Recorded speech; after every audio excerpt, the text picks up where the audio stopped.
आणि कॉलेजात भेट झाली तुझी मला भेटून वाटलं छान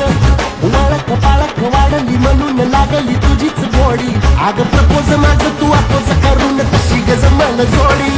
होतो म्या किडकिडा हडवी का